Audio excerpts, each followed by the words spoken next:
Ташты сызып тарыхты төккүм келет, тилимди туу тутуп өткүм келет.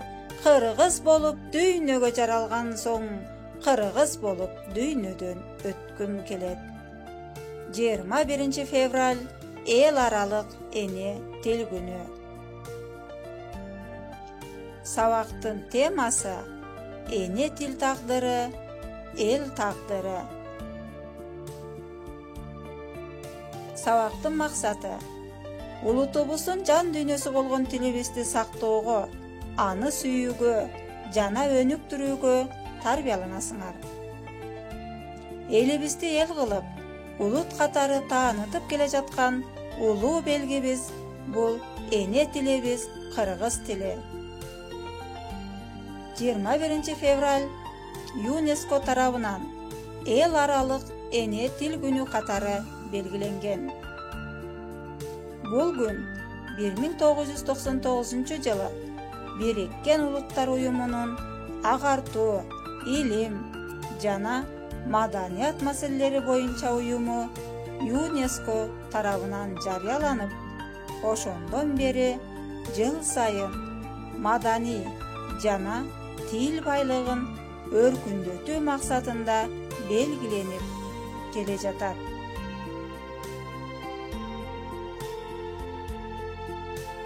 Бул майрамдын майрам катары тандалып алынышынын себеби 1952 жылы 21 февралда Бангладештин борборунда студенттер эне тилинин мамлекеттик тил болушун талап кылып көтөрүлүшкө чыгышып, полиция кызматкерлеринин огунан каза болушкан. ЮНЕСКО уюмунун иликтөөсүнө караганда, дүйнөдө 6500 тил колдонуп, алардын көпчүлүгү жоголуу чегине жеткен. Ошондой эле Бириккен Улуттар Уюмунун баш ассамблеясы 2008 жылды тилдердин эл аралык жылы деп жарыяланган.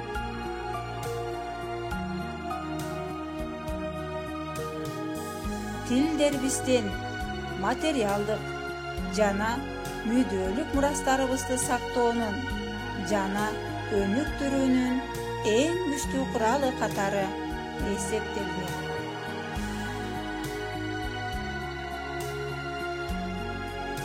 Учкул сөздөр. Эне тилди сүйбөй туруп, өлкөнү сүйүү мүмкүн эмес.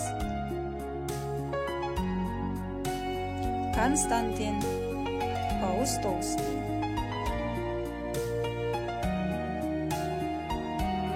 Ар кандай элдин адеп ахлактуулугун билүү үчүн алгач анын тилин үйрөнүүгө аракет кылыңыз. Пифагор. Элди жана мамлекетти сактоо үчүн эң негизгиси эне тилин, улуттук каада салтын жана улуттук маданиятын сактоо керек. Тилди жаратуу мүмкүн эмес, анткени аны эл жаратат. Василион Белинский. Ар бир элдин тили ошол элдин нечен кылымдык акылынан жаралган кымбат мурасы.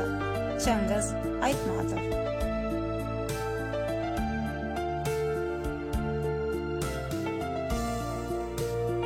Дүйнөдө канча улут болсо, ошончо тил болот эмеспи?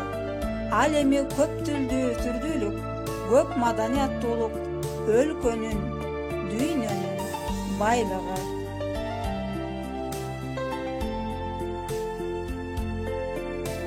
Кылымдан кылым өтүп, кыргыз эли жер үстүндө жашап турса, кыргыз тили дагы жашай берет.